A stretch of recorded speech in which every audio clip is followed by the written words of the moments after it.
You be the judge. Is this person intentionally lying, trying to deceive people for clicks, or are they just misinformed, or are they just dumb and unresearched? I'm going to play a clip for you. I want you to tell me what you think this person is trying to accomplish here.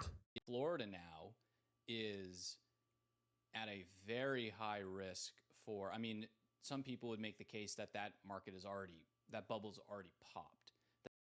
All right, so making the case that the bubble's already popped. Let's look at what's actually happening in Florida. This is the entire Mid-Florida Regional MLS. This is all homes, all home types, all price ranges, all the way from St. Pete and really south of St. Pete across the entire Central Florida region, Lakeland, Orlando, up to Daytona Beach. It covers a huge area, right? 6 months supply of inventory, 30% pending ratio, 79,000 homes sold in the last 6 months and only 78,000 active. Days on market only taking 70 days on average for homes to sell, and sellers getting 96.8% of their list price. So if we look at the sold price on a rolling weekly basis, you go here, let's look at December 1st. Homes sold the week of December 1st, 446 median sale price. Homes sold last week, 453 median sale price. Where is the bubble here? So is it intentionally misleading, or is this just somebody who is talking and has no idea what they're talking about? It goes on. That those properties are going down. I think together Florida and Texas hold 20% of all listings in the entire country right now. 2 states. Wow. Even compared.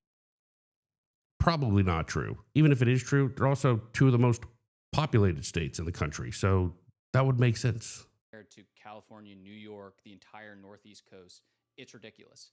And Florida's getting specifically hammered by rising insurance costs. You can no longer get a 30-year mortgage for a condominium complex, which is a lot of those beachfront properties. You can no longer get a 30-year mortgage for a condominium complex. I closed a 30-year mortgage on a condominium complex in Amelia Island last week on Thursday. And it was a second home. It wasn't even a primary residence. It was a second home, multi-story, beachfront. Closed a 30-year mortgage.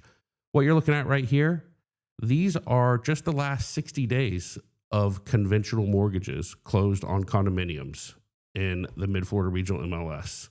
I mean, all over the place. You have new conventional mortgages, 30-year mortgages closing on condominiums. This is all price ranges, and this isn't even a distressed market. If I just take, all these listings here, 869, we look at the stats on what those look like.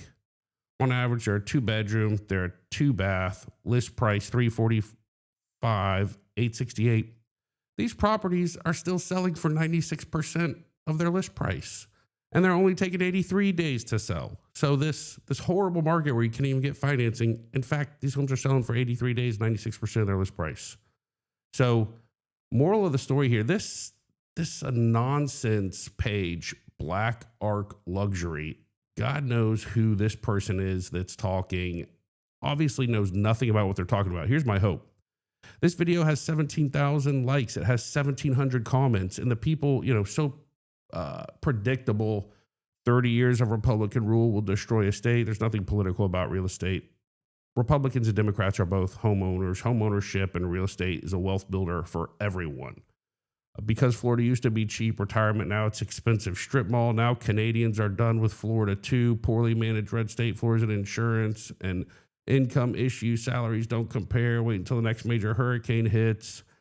Blah, blah, blah, on and on and on. Look, guys, at the end of the day, idiots like this out there spewing real estate facts and statistics.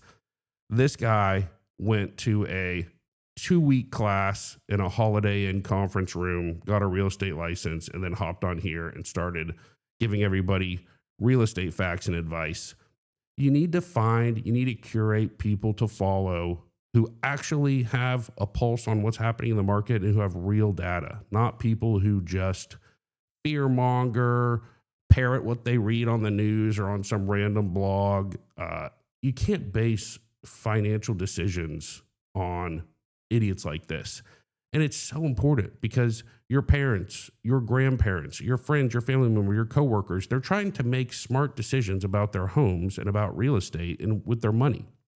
And they're relying on you when they ask you your opinion about this, to give them accurate, good, sound advice. So the reason you don't want to follow pages like this, don't pay attention to that, is because you're going to consume information that's incorrect, and you're going to wind up giving information to your friends, your family members, your coworkers, and people in your community that ultimately harms them because you're giving them incorrect information. So find some good sources of information out there and be careful of listening to fools like that who have 17,000 likes on that video. Unbelievable.